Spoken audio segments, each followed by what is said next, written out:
O exame hoje é muito facilitado, né? A ANAC, ela trabalhou muito, nós temos que reconhecer que, pelo menos nesse aspecto, a ANAC trabalhou muito para facilitar o exame médico e tornar o exame médico mais compatível com a realidade.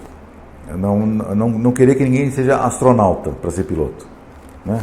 Até um tempo atrás, praticamente se exigia que o piloto fosse um astronauta. Aliás, dos primeiros exames médicos que se faziam, a coisa era tão brutal, mas tão brutal, que, para você ter uma ideia, um dos testes para ser piloto na França era colocado uma agulha no dedo do cidadão assim, e vinha um cara por trás e dava um tiro atrás dele, sem ele saber. E aí pegava a mão dele. Se ele tivesse sangue em algum dedo, ele era reprovado.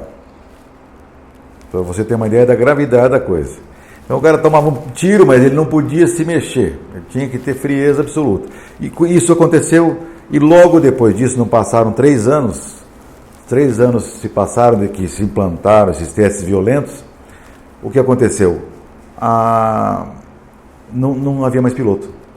Não se conseguia formar piloto nenhum. E aí se voltou a buscar um termo médio para ser piloto, né?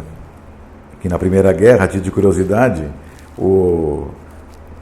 só ia para pilotar quem não servia para nada. Que a honra era lutar no exército.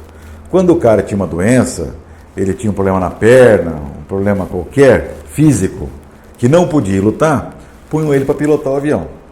Ou para ficar nos balões, postos avançados que haviam, né? E eram sempre a pessoa com algum grau de deficiência. Visual, física, não servia para lutar. E aí os ingleses, logo no meio da guerra, já concluíram que eles perdiam mais aviões por causa dos pilotos do que por problema mecânico e principalmente derrubado por inimigo, que eram pouquíssimos que eram derrubados pelo inimigo. Então, aí que se implantou o exame médico. E começou a acontecer o contrário. Peraí, nós precisamos de piloto habilitado. Nós estamos fazendo o contrário. E aí se implantou o exame médico e ele começou a ser feito, cada país com as suas regras no começo, e se passou a exigir um grau de saúde dos pilotos. Aí esse grau foi piorando, até que não tem mais piloto. Às vésperas da Segunda Guerra, aí qualquer um podia voar. Aí já se recrutava qualquer um e depois chegou o seu meio termo sobre a saúde, né? Primeiro se mandava, né, sem exame médico, quem não servia para nada. Esse cara era o piloto na guerra, na Primeira Guerra Mundial. Porque havia 2 coisas que se usavam na Primeira Guerra, era o avião e o balão, vocês sabem disso, né? Aquele balão que subia 1.500 metros no máximo, que o pessoal ficava tentando derrubar esses balões, né?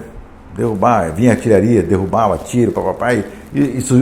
O caça, entre aspas, surgiu nessa época para proteger esses balões. E quem eram os pilotos? Os caras que não serviam para nada era piloto. O cara enxergava mal, usava óculos, mancava, não sei o que, esse cara era o piloto, porque não podia ir na guerra. Aí a Inglaterra concluiu, 13% dos nossos aviões caem, abatidos pelo inimigo, 13% só. 13%. O resto dos aviões caía por problema mecânico ou de piloto. Sendo que, dividindo-se mecânico por piloto, 70 e poucos por cento era do piloto. Aí os ingleses falaram, peraí, alguma coisa errada.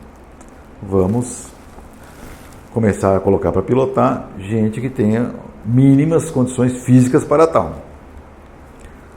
E aí, até que chegou o ponto, foi na França, né, que o exame ficou... Na França o exame era tão violento, o cara fazia o cara girar, depois ele tinha que andar numa coisa em linha reta, entre 2... Tortura, cara. Aí ficaram sem piloto.